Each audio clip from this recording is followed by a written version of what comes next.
Hey, it's Brad here with EatSleepRecover.com, and today I want to review the approved foods list and why your meals are structured the way they're structured. It all has a purpose and a reason.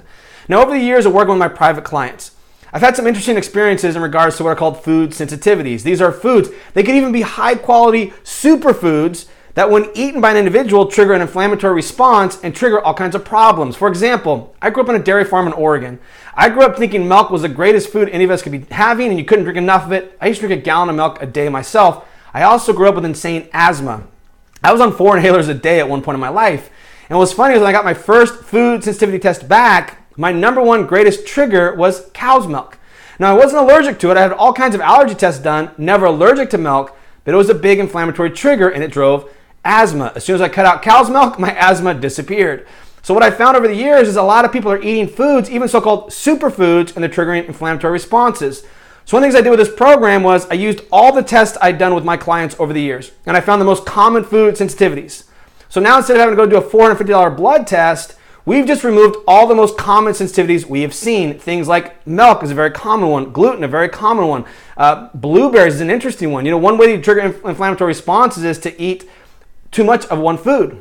A lot of people hear blueberries are superfoods, so they eat them every day. And then what happens, they go from being a good food to a bad food for a lot of people. So genetics can cause the sensitivities, stress can cause sensitivities, and overexposure can cause sensitivities. So the foods you're seeing removed, that's why they're removed. They're just common sensitivities in all the years of my lab testing. Now the next thing I want to go over is the structure of your meals. They have a rhyme and a reason. One of the most interesting things I found over the last few years is that food impacts your brain faster than anything.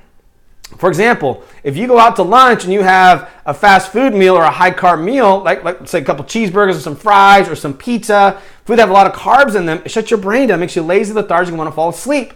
We don't want that early in the day.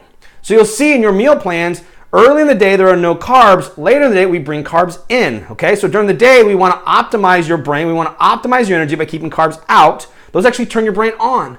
And then at the end of the day, when we need to recover, start bringing stress loads down, we want to bring carbs in, okay? I learned this the hard way. In 2008, 2009, when I was competing at a very high level with bobsledding, I destroyed myself by avoiding carbs. I actually became a diabetic. Too much stress, not enough carbs, and I ruined my system. So what I found is we as high-stressed, high-performing individuals, we have to eat in a way to control the stress response on our body. So we optimize it during the day, and we shut it all down at night to calm us down. Now, some of you will see if your goal is to bulk up, you're going to have multiple meals later in the day that have carbs, okay? So we always carb load later in the day to shut the system down and drive better recovery. Early in the day, we avoid carbs to make sure we're driving energy, driving the brain, getting more done, and also optimizing fat loss, okay? So we do that during the day, we optimize carbs at night, and all of a sudden, you enhance your energy during the day, you recover better at night, you get a better long-term result. So you're going to avoid the foods that trigger sensitivities or inflammation in the body, which will help get the result you're looking for. It'll also take extra stress off the body you don't need. And then we eat in a strategic way to optimize energy and to calm and recover at night, okay? Again, an optimized metabolism always leads to a better life. We want your metabolism on your side. We're no longer going to fight it.